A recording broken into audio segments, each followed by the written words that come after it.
Malo muha mo lelei. Pe a kou tari fia mo tolu. Ki he ek fua polo kalama. Fe unu koula. Ki he ahoni. Koe aha tūsite. Ko hono ua tolu. O Novema. Ua awhi ua taha. Koe whakaukau o fe unu. O kuohi mai ia. Mihi e taula langa whala. Pea koe fe unu. Koe lou a kau ia. Kua osi mau hono teu.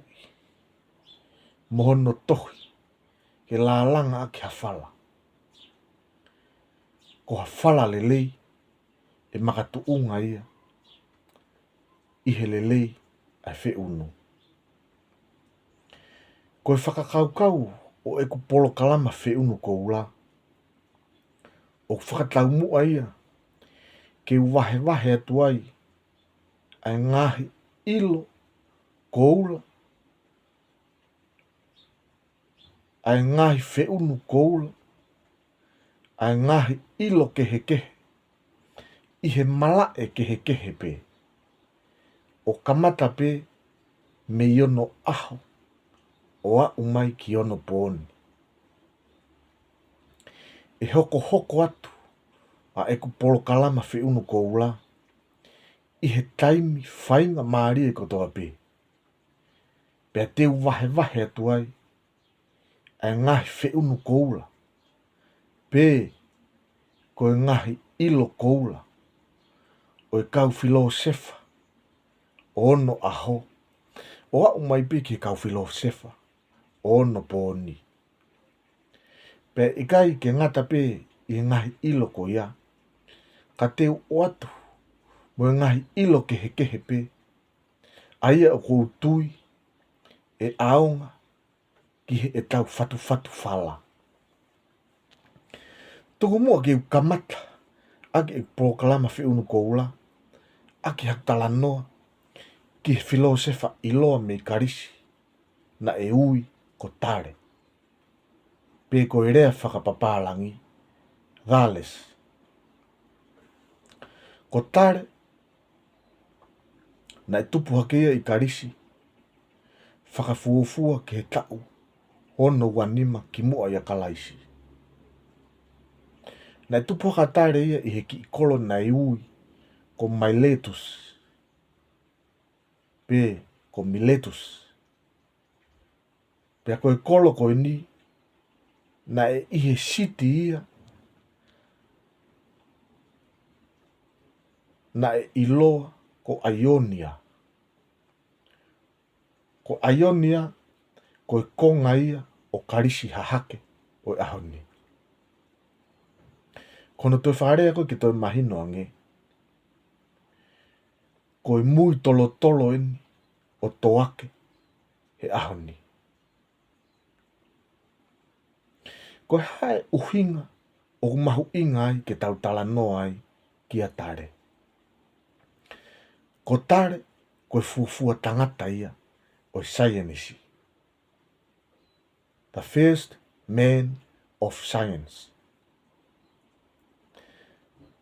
Koe hae ai uhinga o tau pehe ai ko tare ai fuafua tangata o science. Kono tari eni. Ko hono uhinga he ko tare koe fuafua tangata ia na aneri aki ai tui pe ko hono whakamatalai aki ai whananga ai ngahi mooni o mamani.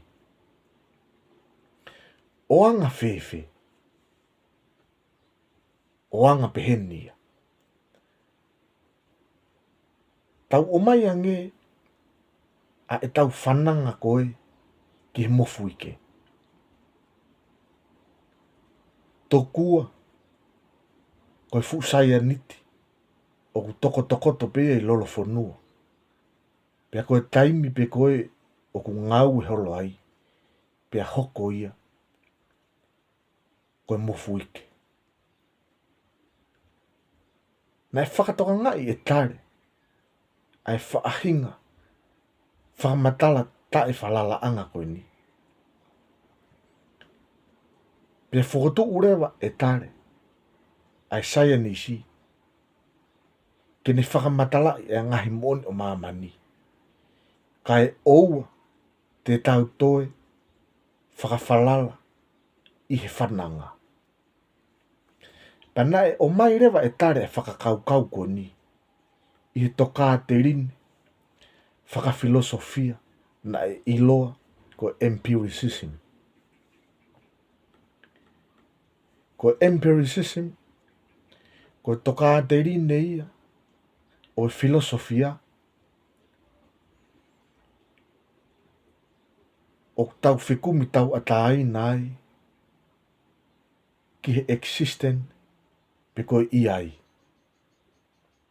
Pe kona toi whakarea koe ke toi mahinongi. Koe whehu ina e turi fua ki ai, a empiricism, na e anga pehenia. What does it mean to be real? What does it mean to be real? Koe ha ai mooni o e ngahi mea i mamani. Ko tare ia na ni fua tataki tau doru ke whakaukau whakasaya nisi ko ia.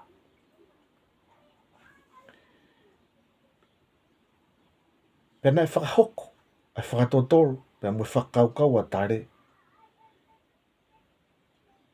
O makatu unga ia,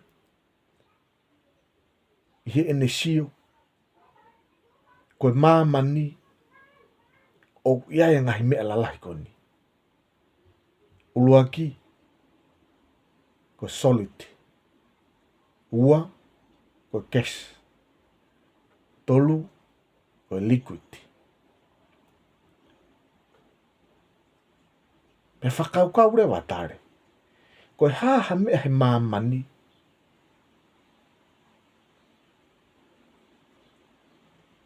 Tene kātoi ai solid, gas pe mo liquid. Pe whakaukau a tare. Pea pehe e tare. Sai. Koe vai, ka pau te tau tuku aisi. E liliu e ko solid. Pea ka pau te tau hanga. O haka ai vai. E liliu e ko gas. Pea ka pau te tau o mai. Ai konga aisi koe na estuku aisi. E vai e hoko koe liquid. Pea me whakaukau rewa ko ia. Na e ohi rewa e tare. Ne whakakaukau ko e ni. Tā koe mea ko toa pehe mamani ko ni. Koe vai. Everything is water. Pe. Koe mea ko toa pehe mehe mamani ko ni. Oku tupu ia mihe vai. Pe. Koe mea ko toa pehe mehe mamani ko ni. Na e tupu ia e mihe vai. Koe whakaukau a tare ko ni. Na e whakaanga i lahi ia. E kau filosefa toko lahi. Kana e hoko whakaukau ia tare. Ke mapuna e saia nisi. Pe mo civilise i mamani. Māloho mō mea mai. Ka mō mea